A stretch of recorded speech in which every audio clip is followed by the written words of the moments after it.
Phantasmagoria by Lewis Carroll. Canto 1. The Trysting. One winter night at 9:30, cold, tired, and cross and muddy, I had come home too late to dine, and supper with cigars and wine was waiting in the study. There was a strangeness in the room, and something, white and wavy, was standing near me in the gloom. I took it for the carpet broom, left by that careless slavey. But presently the thing began to shiver and to sneeze, on which I said, "Come, come, my man, that a most inconsiderate plan, less noise there, if you please." "I've caught a cold," the thing replies, "out there upon the landing." I, I turned to look in some surprise, and there before my very eyes a little ghost was standing. He trembled when he caught my eye, and got behind a chair. "How came you here?" I said, "and why? I never saw a thing so shy. Come out, don't shiver there." He said, "I'll gladly tell you how, and also tell you why. But," here he gave a little bow, "you're in so bad a temper now, you think it all a lie. And as to being in a fright, allow me to remark that ghosts have just as good a right in every way to fear the light as men fear the dark." "No plea," said I, "can well excuse such cowardice in you, for ghosts can visit when they choose, whereas we humans can't refuse to grant the interview." He said, "A flutter of alarm is not unnatural, is it? I only feared you really meant some harm, but now I see that you are calm. Let me explain my visit. Houses are classed, I beg to state, according to the number of ghosts that they accommodate. The tenant merely counts his weight with coals and other lumber. This is a one ghost house, and you, when you arrived last summer, may have remarked a spectre who was doing all that ghosts can do to welcome the newcomer. In villas this is always done, however cheaply rented, for though of course there's less fun when there is only room for one, ghosts have to be contented. That spectre left you on the 3rd. Since then you've not been haunted, for as he never sent us word, 'twas quite by accident we heard that anyone was wanted. A spectre has first choice by right in filling up a vacancy, then phantom, goblin, elf, and sprite. If all of these fail, them they invite the nicest ghoul that they can see. The spectres said the place was low and that you kept bad wine, so as a phantom had to go, and I was first, of course, you know, I couldn't well decline." "No doubt," said I, "they settled on who was fittest to be sent, yet still to choose a brat like you to haunt a man of 42 was no great compliment." "I'm not so young, sir," he replied, "as you might think. The fact is, in caverns by the waterside, and other places that I've tried, I've had a lot of practice. But I have never taken yet a strict domestic part, and in my flurry I forget the 5 good rules of etiquette we have to know by heart." My sympathies were warming fast towards the little fellow. He was so utterly aghast at having found a man at last, and looked so scared and yellow. "At least," I said, "I'm glad to find a ghost is not a dumb thing. But pray sit down, you'll feel inclined, if like myself you have not dined, to take a snack of something, though certainly you don't appear a thing to offer food to, and then I shall be glad to hear, if you will say them loud and clear, the rules that you allude to." "Thanks, you shall hear them by and by. This is a piece of luck. What may I offer you?" said I. "Well, since you are so kind, I'll try a little bit of duck. 1 slice, and may I ask you for another drop of gravy?" I sat and looked at him in awe, for certainly I never saw a thing so white and wavy. And still he seemed to grow more white, more vapory, and wavier, seen in the dim and flickering light as he proceeded to recite his maxims of behavior.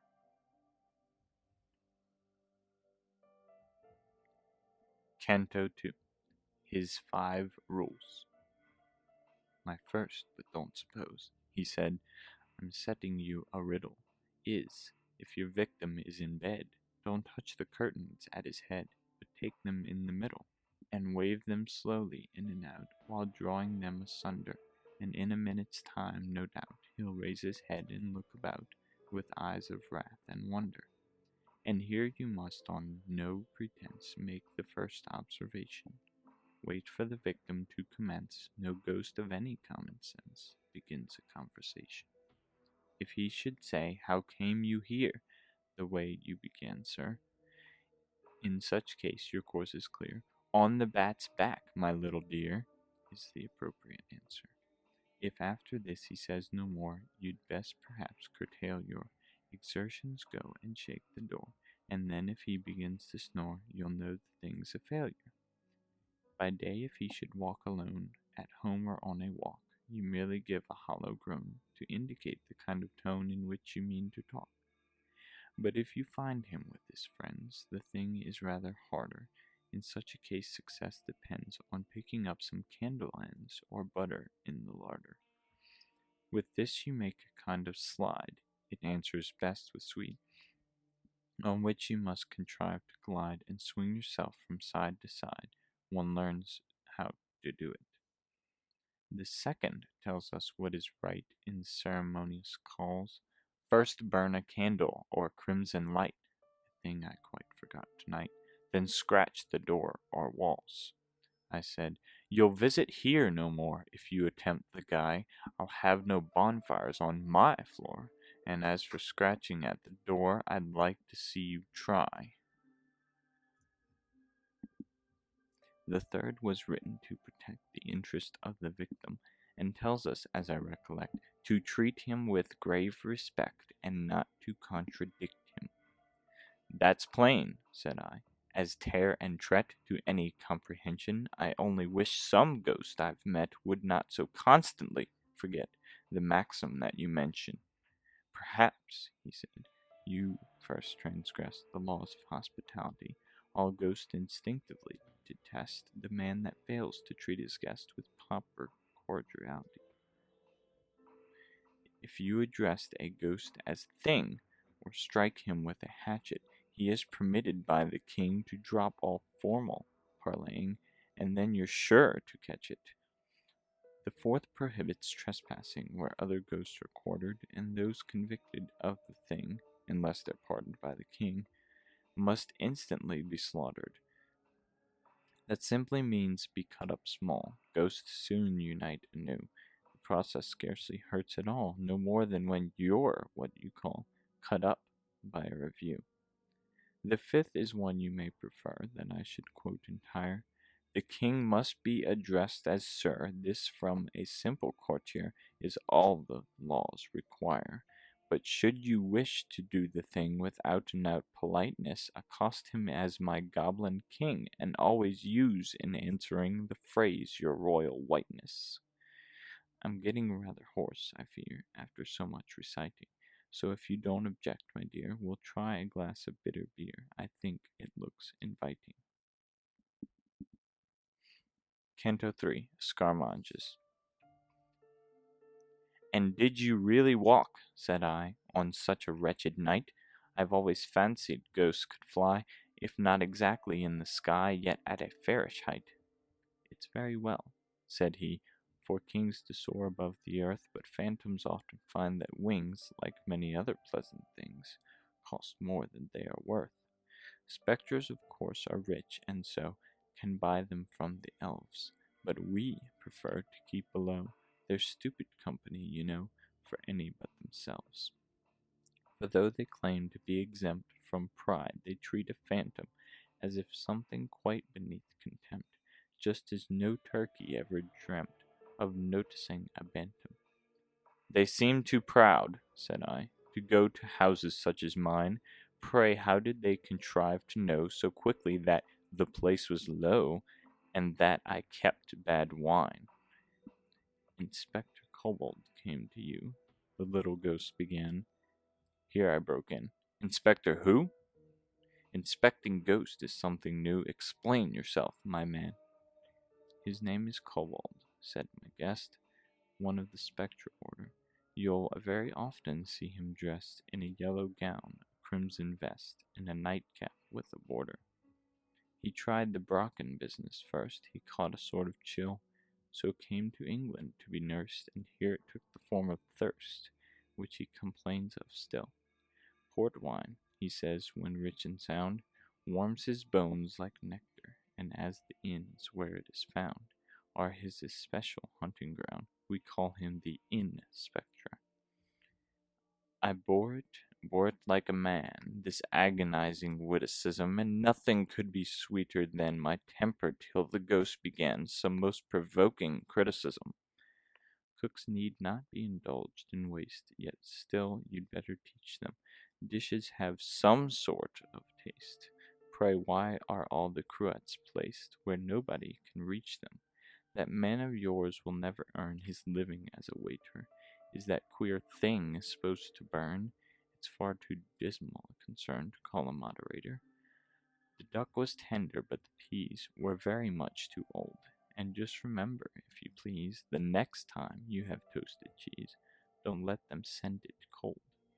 You'll find the bread improved, I think, by getting better flour, and have you anything to drink that looks a little less like ink and isn't quite so sour.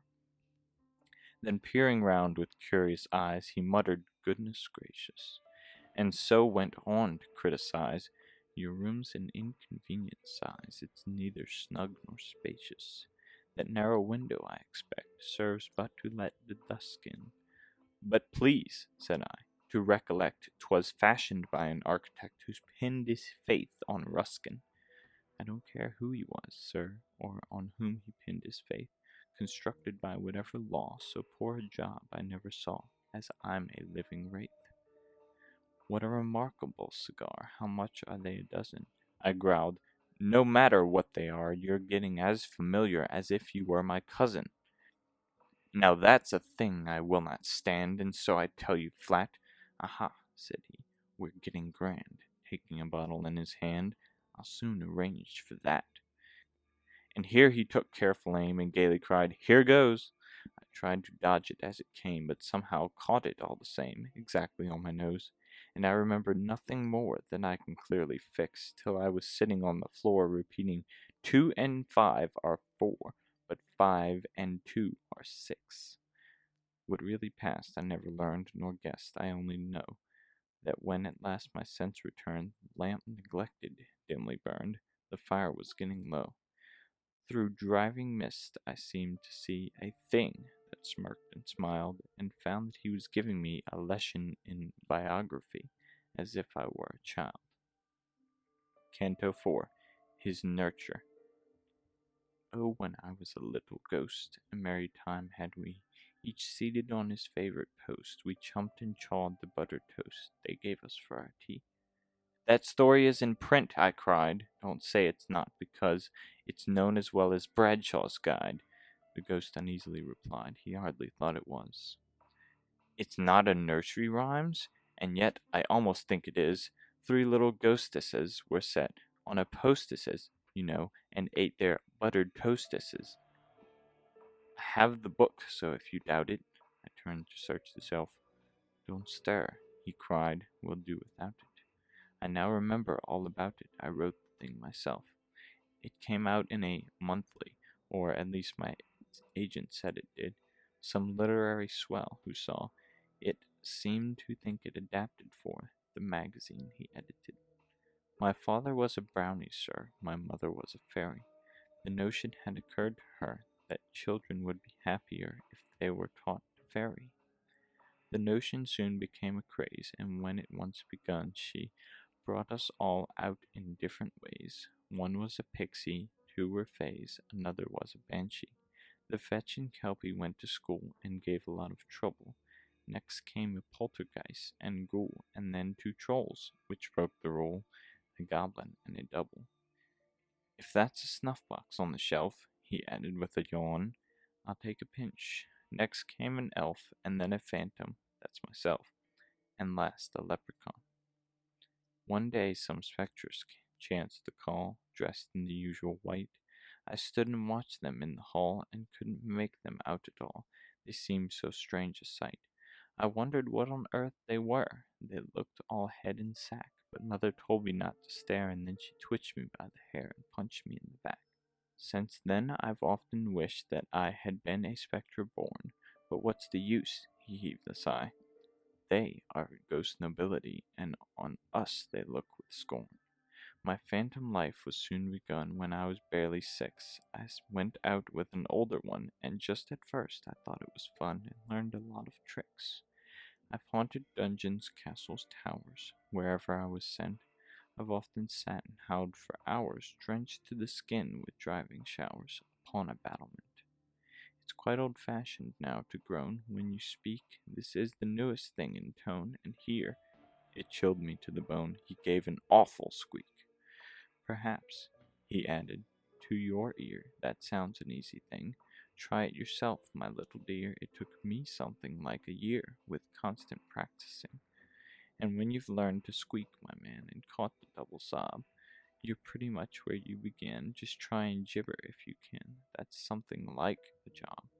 I've tried it and can only say I'm sure you couldn't do it, even if you practiced night and day, unless you have a turn that way and natural ingenuity.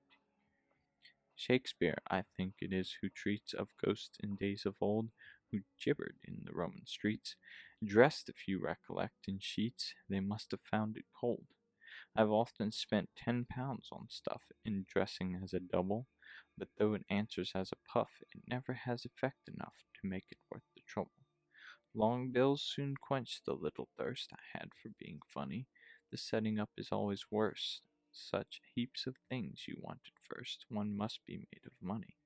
For instance, take a haunted tower with skull, crossbones, and sheet, blue lights to burn, say, 2 an hour, condensing lens of extra power, and set of chains complete. What with the things you have to hire, the fitting on the robe, and testing all the colored fire, the outfit of itself would tire the patience of a Job. And then they're so fastidious, the haunted house committee. I've often known them to make a fuss because a ghost was French or Russ, or even from the city. Some dialects are objected to, for one the Irish brogue is, and then for all you have to do, £1 a week they offer you, and find yourself in bogies. Canto 5. Bickerment. Don't they consult the victims, though? I said. They should by rights give them a chance, because you know the taste of people differ so, especially in sprites. The phantom shook his head and smiled. Consult them? Not a bit. 'Twould be a job to drive one wild, to satisfy one single child. There'd be no end to it. Of course you can't leave children free, said I, to pick and choose, but in the case of men like me, I think mine host might be fairly allowed to state his views. He said, it really wouldn't pay. Folk are so full of fancies. We visit for a single day, and whether then we go or stay depends on the circumstances. And though we don't consult mine host before the thing's arranged, still if he often quits his post, or is not a well-mannered ghost, then you can have him changed. But if the host's a man like you, I mean a man of sense, and if the house is not too new, why, what has that, said I, to do with a ghost's convenience? A new house does not suit, you know. It's such a job to trim it. But after 20 years or so, the wainscotings begin to go, so 20 is the limit. To trim was not a phrase I could remember having heard. Perhaps, I said, you'll be so good as to tell me what is understood exactly by that word. It means the loosening all the doors, the ghost replied and laughed. It means the drilling by scores in all the skirting boards and floors to make a thorough draught. You'll sometimes find that one or two are all you really need to let the wind come listening through, but here there'll be a lot to do. I faintly gasped. Indeed! If I had been rather later, I'll be bound, I added, trying most unsuccessfully to smile. You'd been busy all this while, trimming and beautifying? Why, no, said he. Perhaps I should have stayed another minute, but still no ghost that's any good without any introduction would have ventured to begin it. The proper thing, as you were late, was certainly to go, but with the roads in such a state, I got the night mayor's leave to wait for half an hour or so. "Who's the night mayor?" I cried. Instead of answering my question, "Well, if you don't know that," he said, "either you never go to bed or you've a grand digestion. He goes about and sits on folk that eat too much at night. His duties are to pinch and poke and squeeze them till they nearly choke." I said, "It serves them right." "And folk who sup on things like these," he muttered, "eggs and bacon, lobster and duck, and toasted cheese. If they don't get an awful squeeze, I'm very much mistaken. He is immensely fat, and so well suits the occupation. In point of fact, if you must know, we used to call him years ago the mayor and corporation. The day he was elected mayor, I know that every sprite meant to vote for me, but did not dare, he was so frantic with despair and furious with excitement. When it was over, for a whim, he ran to tell the king, and being the reverse of slim, a 2-mile trot was not for him a very easy thing. So to reward him for his run, as it was baking hot, and he was over 20 stone, the king proceeded, half in fun, to knight him on the spot. 'Twas a great liberty to take. I fired up like a rocket. "He did it just for punning's sake. The man," says Johnson, "that would make a pun would pick a pocket." "A man," said he, "is not a king." I argued for a while, and did my best to prove the thing, the Phantom merely listening with a contemptuous smile. At last, when breath and patience spent, I had recourse to smoking. "Your aim," he said, "is excellent, but when you call it an argument, of course you're only joking." Stung by his cold and snaky eye, I roused myself at length to say, "At least I do defy the veriest skeptic to deny that union is strength." "That's true enough," said he, "yet stay." I listened in all meekness. "Union is strength, I'm bound to say. In fact, the thing's as clear as day, but onions are a weakness." Canto 6. Discomfiture. As one who strives a hill to climb, who never climbed before, who finds it in a little time grow every moment less sublime, and votes the thing a bore, yet having once begun to try, dares not desert his quest, but climbing ever keeps his eye on one small hut against the sky, wherein he hopes to rest, who climbs till nerve and force are spent with many a puff and pant, who still as rises the ascent in language grows more violent, although in breath more scant, who climbing gains at length the place that crowns the upward track, and entering with unsteady pace receives a buffet in the face that lands him on his back, and feels himself like one in sleep glide swiftly down again, a helpless weight from steep to steep, till with a headlong giddy sweep he drops upon the plain. So I, that had resolved to bring conviction to a ghost, and found it quite a different thing from any human arguing, yet dared not quit my post, but keeping still the end in view to which I hoped to come, I strove to prove the matter true by putting everything I knew into an axiom, commencing every single phrase with therefore or because. I blindly reeled 100 ways about the syllogistic maze, unconscious where I was. Quoth he, "That's a regular claptrap, don't bluster any more. Now do be cool and take a nap, such a ridiculous old chap was never seen before. You're like a man I used to meet, who got one day so furious, in arguing the simple heat, scorched both his slippers off his feet." I said, "That's very curious." "Well, it is curious, I agree, and sounds perhaps like fibs, but still it's true as true can be, as sure your name is Tibbs," said he. I said, "My name's not Tibbs." "Not Tibbs?" he cried. His tone became a shade or two less hearty. "Why, no," said I, "my proper name is Tibbets." "Tibbets?" "Aye, the same." "Why, then, you're not the party." With that he struck the board a blow that shivered half the glasses. "Why couldn't you have told me so 3/4 of an hour ago, you prince of all the asses?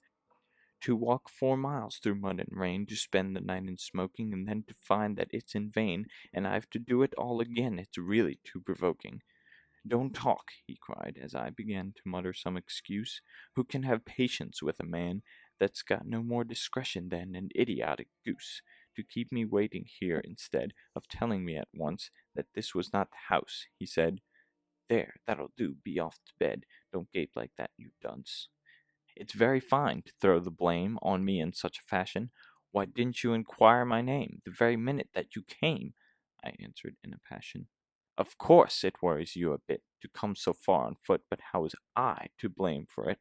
Well, well, said he, I must admit that isn't badly put, and certainly you've given me the best of wine and victual. Excuse my violence, said he, but accidents like this, you see, they put one out a little.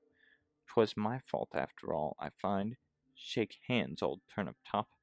The name was hardly to my mind, but as no doubt he meant it kind, I let the matter drop. Good night, old turnip top, good night. When I am gone, perhaps they'll send you some inferior sprite who will keep you in some constant fright and spoil your soundest naps.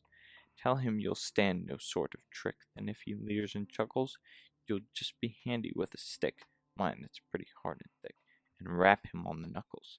Then carelessly remark, Old coon, perhaps you're not aware that if you don't behave you'll soon be chuckling to another tune, so you'd best take care. That's the right way to cure a sprite of such like goings on. But gracious me, it's getting light. Good night, old turnip top, good night. And nod, and he was gone. Canto 7. Sad Souvenaunce.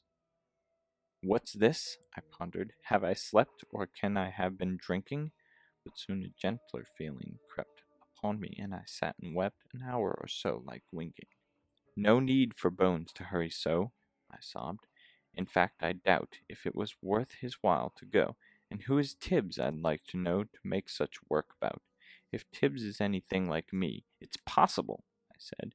He won't be over pleased to be dropped in upon at 3:30 after he's snug in bed, and if Bones plagues him anyhow, squeaking and all the rest of it, and he was doing here just now, I prophesy there'll be a row, and Tibbs will have the best of it. Then, as my tears could never bring the friendly phantom back, it seemed to me the proper thing to mix another glass and sing the following coronach. And art thou gone, beloved ghost, best of familiars? Nay then, farewell, my duckling roast, farewell, farewell, my tea and toast, my meerschaum and cigars. The hues of life are dull and grey, the sweets of life insipid, when thou, my charmer, art away, old brick, or rather let me say, old parallelepiped. Instead of singing verse the third, I ceased abruptly rather, but after such a splendid word, I felt that it would be absurd to try it any farther. So with a yawn I went my way to seek the welcome downy, and slept and dreamed till break of day of poltergeist and fetch and fay and leprechaun and brownie. For a year I've not been visited by any kind of sprite, yet still they echo in my head those parting words so kindly said, Old turnip